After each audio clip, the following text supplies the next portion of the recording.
Breaking news చూస్తున్నాం. భారత్లోనే ఉంటూ భారత్లో గాలి పీలుస్తూ ఇక్కడే నీళ్ళు తాగుతూ ఇక్కడే తిండి తింటూ ఇక్కడే ఉపాధి పొందుతూ ఇక్కడే బతుకు జీవనం కొనసాగిస్తున్న కొందరు దుర్మార్గులు పాకిస్తాన్కి సపోర్ట్ చేస్తున్నారు. ఇండో పాక్ యుద్ధ నేపథ్యంలో ఒకసారిగా పాకిస్తాన్కి జిందాబాద్ అంటున్నారు. పాకిస్తాన్ వైపుగా సపోర్ట్ నిలుస్తున్నారు. పాకిస్తాన్కి మద్దతుగా నిలబడుతున్నారు. ఇప్పుడు అటువంటి వారికి బిగ్ షాక్ తగిలింది. పాకిస్తాన్ కి సపోర్ట్ చేసేటువంటి ఇక్కడ నేను పదం వాడుతున్న తప్పుగా భావించకండి, కానీ డెఫినెట్ గా వారందరినీ ఈ రకంగా సంబోధించాలని నాకు ఉంది. ఎంతకంటే ఎక్కువగానే మాట్లాడాలనుకుంటున్నారు, కానీ ఇది కుదరదు కాబట్టి నేను ఇక్కడ ఆగిపోతున్నాను. ఆ పిచ్చి కుక్కలకి బిగ్ షాక్ తగిలింది. ఎమ్మెల్యేతో సహా 36 మందిని అరెస్ట్ చేశారు. అస్సాం, మేఘాలయ, త్రిపుర రాష్ట్రాల్లో అరెస్టుల పర్వం కొనసాగుతుంది. కేవలం అక్కడే కాదు, ఆర్టీవీ లైవ్ లో ఎంటర్ అయి కూడా చాలా మంది పాకిస్తాన్ మద్దతుగా నిలుస్తున్నారు. యుద్ధంలో ఏం జరగబోతోంది, మీరు ఎవరి వైపుగా ఉన్నారు, భారత్, ఇండియా లేదంటే పాకిస్తాన్ అంటే కనుక పాకిస్తాన్ కూడా కొంతమంది పాపిస్టి వ్యక్తులు సపోర్ట్గా నిలుస్తున్నారు, కామెంట్ చేస్తున్నారు, పోల్లో పాల్గొంటున్నారు. బహుశా మీరు అనుకుంటుంటారు, మాదేం పోయిందిలే, మా వైపుగా ఎవరు వస్తారు, టైంపాస్గా చేస్తున్నాను, ఇష్టం వచ్చినట్టుగా చేస్తా అంటే భావించి ఉంటారు. మీ యొక్క కామెంట్లు కూడా ఎన్ఐఏ పసిగడుతోంది, సైబర్ టీం ఎప్పటికప్పుడు పసిగడుతోంది. బహుశా మీరెవరైనా కనుక కామెంట్ చేసినా మీరు కూడా వారి దృష్టిలో ఉండే ఉంటారు. పాకిస్తాన్ కి జిందాబాద్, పాకిస్తాన్ గురించి మాట్లాడాలందరూ కూడా ఇప్పటికే సైబర్ టీం మీ యొక్క దృష్టి సారించే ఉంటుంది, మీ పైన ఇప్పటికే నిఘా మొదలై ఉంటుంది. అస్సాం, త్రిపుర, మేఘాలయ లాంటి ప్రాంతాల్లో అరెస్టుల పర్వం కొనసాగుతుంది. ఒక ఎమ్మెల్యేని సైతం అరెస్ట్ చేశారు. పహల్గామ్ ఘటన తర్వాత సోషల్ మీడియాలో కారు కూతలు, పిచ్చి కూతలు కూసేటువంటి ఈ దుర్మార్గుల పైన నిఘా కొనసాగుతోంది. ఎన్ఐఏ వారందరికీ అదుపులోకి తీసుకుంది. ఇప్పటికే 36 మంది అరెస్ట్ అయ్యారు. ఉగ్రదాడిలో పాక్ను వెనకేసుకొచ్చిన, పాక్ గురించి సపోర్ట్గా మాట్లాడిన, భారత సైన్యం గురించి తప్పుగా మాట్లాడిన, భారతదేశ కీర్తి ప్రజలు తక్కువ దిగజార్చే విధంగా మాట్లాడిన, ఎటువంటి చర్య భారత్కి ఇబ్బంది కలిగిన, భారత ప్రజల మనోభావాలు దెబ్బతీసే విధంగా మీ వ్యాఖ్యలున్నా కూడా ఇదంతా కూడా పర్టికులర్గా సైబర్ నిఘాలో ఉంది. సైబర్ ఎప్పటికప్పుడు పసిగడుతోంది. ఎన్ఐఏ విభాగాలు పసిగడుతున్నాయి. మీ పైన ఇప్పటికే నిఘా మొదలై ఉంటుంది. కొంతమంది ఆర్టీవీలో కూడా లైవ్లో పాకిస్తాన్కి సపోర్ట్గా మాట్లాడుతున్నారు, పాకిస్తాన్కి జిందాబాద్ను కొడుతున్నారు. ఇక్కడే ఉంటూ ఇక్కడ నీళ్ళు తాగుతూ ఇక్కడే బతుకు జీవనం గడుపుతూ మా దయాదాక్షిణతో భిక్షతో బతుకుతా మీకు పాకిస్తాన్ జిందాబాద్ కొడతారా? మేరా భారత్ మహాన్ అని చెప్పాల్సిన మీరు పాకిస్తాన్ గురించి మాట్లాడతారా? ఒకసారి లిస్ట్ చూస్తున్నాను, ఆర్టీవీ స్క్రీన్ పైన లిస్ట్ ప్లే అవుతుంది చూడండి. 36 మంది, ఒక్కరి కాదు ఇద్దరు కాదు, 36 మంది అరెస్ట్ అయ్యారు. దాంట్లో బర్పేట, బిస్వనాథ్, బోనియాగోన్, కచర్, చిరంగ్ ఇవన్నీ కూడా వీళ్ళ లిస్ట్లో డిస్ట్రిక్ట్స్ ఇవన్నీ కూడా సుమారుగా ఎప్పుడెప్పుడు అరెస్ట్ చేస్తారని చూస్తే ఇక్కడ మీరు 25వ పేరు చూడండి, 24, 25 లిస్ట్ దగ్గర చూడండి, ఒక గ్రీన్ మార్క్లో మీకు హైలైట్ అవుతూ ఉంటుంది.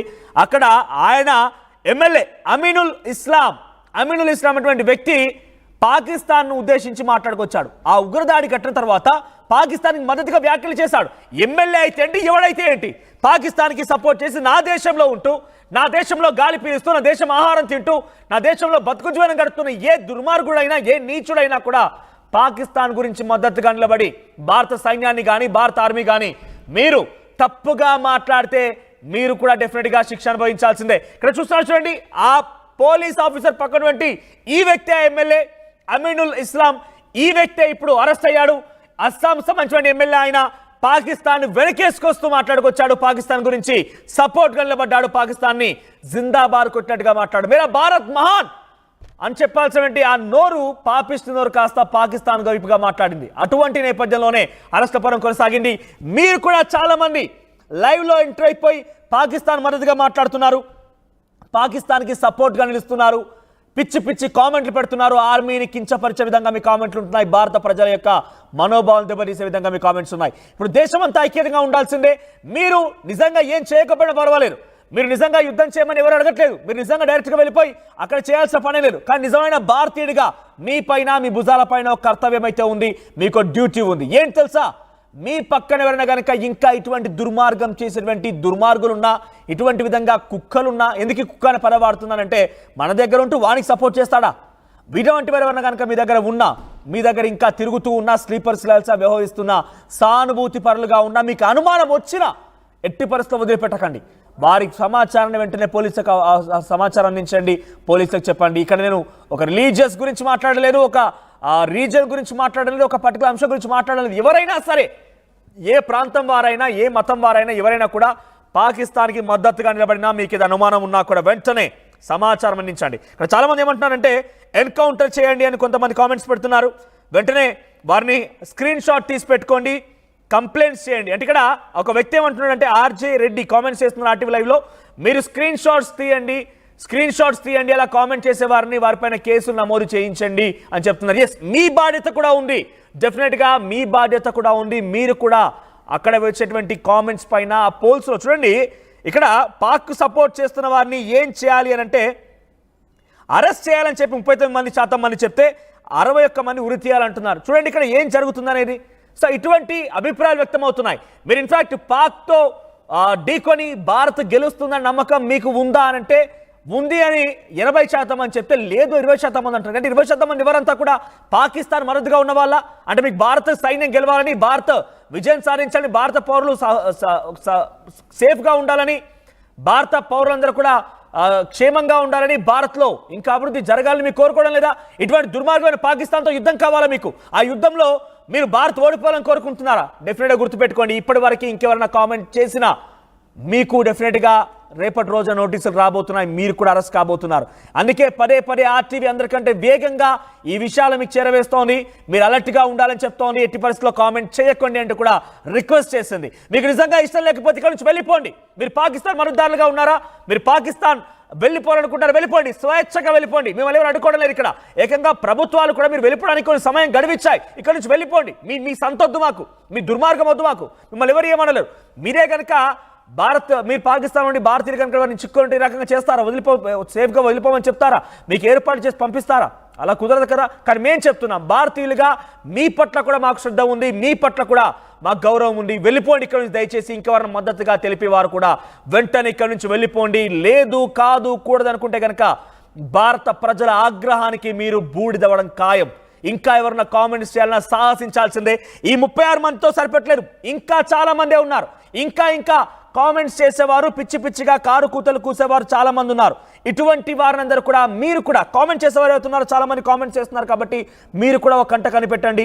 మీ పక్కన ఎవరైనా స్లీపర్ సెల్స్లా వ్యవహరిస్తున్నా, మీ పక్కన ఎవరైనా జై పాకిస్తాన్ మాట్లాడుతున్నా, మీరు ఆ భారత్ అని మాట్లాడాల్సినటువంటి ఆ నోరు, ఆ నాలుక, భారత్ గురించి మాట్లాడాల్సిన నాలుక పాకిస్తాన్ గురించి మాట్లాడుతోందా? సో భారత్లో ఎవరైనా కనుక ఆ రకంగా గమనిస్తే వెంటనే పోలీసులకు సమాచారం ఇవ్వండి. వాళ్ళంతా చూడాల్సిన అవసరం అయితే ఉంది డెఫినెట్గా. సో అస్సాంలో 36 మంది అరెస్ట్ చేశారు ఇప్పటికే. దాంట్లో ఒక ఎమ్మెల్యే కూడా ఉన్నాడు. ఆ ఎమ్మెల్యే తాలూకా విజువల్ మీరు చూస్తున్నారు ఆర్టీవీ స్క్రీన్ పైన.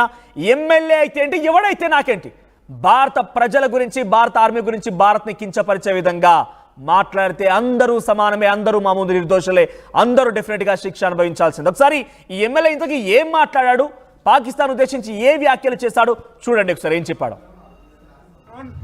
জম্মু কাশ্মীৰৰ প্ৰাক্তন ৰাজ্যপাল SP মালিকে এই বিষয়টোলৈ কেন্দ্ৰীয় চৰকাৰক প্ৰকাশ্যে দোষাৰোপ কৰিছিল যে 300 কেজি RDX অমিত শ্বাহ আৰু নৰেন্দ্ৰ মোদীয়ে তাত আনিছিল আৰু তেওঁলোকৰ ছত্ৰছায়াত তাত বোমা বিস্ফোৰণ হৈছিল আৰু এইটোলৈ তেওঁলোকৰ বহুত বাক বিতণ্ডা হৈছিল। আমাৰো সন্দেহ কাশ্মীৰত বাৰে এই কেন্দ্ৰীয় চৰকাৰেই এই ঘটনাবিলাক কৰে যাতে সমগ্ৰ ভাৰতত মুছলমানৰ বিৰুদ্ধে তেওঁলোকে এটা হিংসা আৰু ঘৃণাৰ ভাৱ বিয়পাই দি যাতে তেওঁলোকে ৰাজনীতি কৰিব পাৰে। రైట్, ఇక్కడ ఎమ్మెల్యే ఏం మాట్లాడుతున్నాడంటే వాడు ఈ ఉగ్రవాద చర్యలకి పాకిస్తాన్ కాదు భారతే కారణం అంటున్నారు. అంటే భారత ప్రజలు మీ దృష్టిలో ఉగ్రవాదులా? ఇటువంటి దుర్మార్గమైన మాటల కోసమే కదా ఆయన అరెస్ట్ చేసింది. అరెస్ట్ చేయడమే కాదు, మీరు చెప్పండి, ఇటువంటి దుర్మార్గమైనటువంటి మాటలు మాట్లాడేటువంటి ఈ వ్యక్తుల్ని ఏం చేయాలి, ఏం చేస్తే బాగుంటుంది, మీ అభిప్రాయాన్ని కామెంట్ చేయండి.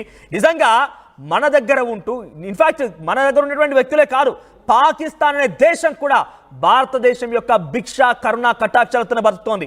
ఆ దయాది దేశం కూడా, అది దయ్యాల దేశం కాదు, అటువంటి దయ్యాల దేశం కూడా నిజంగా మనం ఇచ్చేటువంటి ఆహారంతో, మనం ఇచ్చేటువంటి నీళ్లతోని, మనం ఇచ్చేటువంటి అన్ని సామగ్రితోని బతుకుతోని, మనం ఇచ్చేటువంటి విధానంతోనే బతుకుతోంది. అక్కడ మనం నీళ్ళు ఇస్తే వాళ్ళు పంటలు పండించుకుంటున్నారు, మనం నీళ్ళు ఇస్తే వాళ్ళు అక్కడ కరెంట్ ప్రొడ్యూస్ చేసుకుంటున్నారు, మనం నీళ్ళు ఇస్తే ఇండస్ట్రీస్ నడిపించుకుంటున్నారు, మనం నీళ్ళు ఇస్తే ఎకనామిక్ సోర్సెస్ ఉన్నాయి.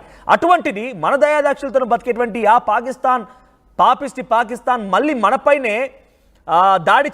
దాడి చేస్తే ఉగ్రవాదుల చర్యని ఖండించాల్సింది పోయి మన దగ్గరే ఉంటూ వారికి సపోర్ట్గా చేస్తున్నారా? నేను మళ్ళీ చెప్తున్నాను, నిజంగానే మీకు కనుక ఇక్కడ ఉండాలని లేకపోతే మిమ్మల్ని ఎవడు ఆపడు, వెళ్ళిపోండి, ఇప్పుడే వెళ్ళిపోండి. పాకిస్తాన్కి వెళ్ళిపోయి మీరేం చేసుకుంటారో చేసుకోండి.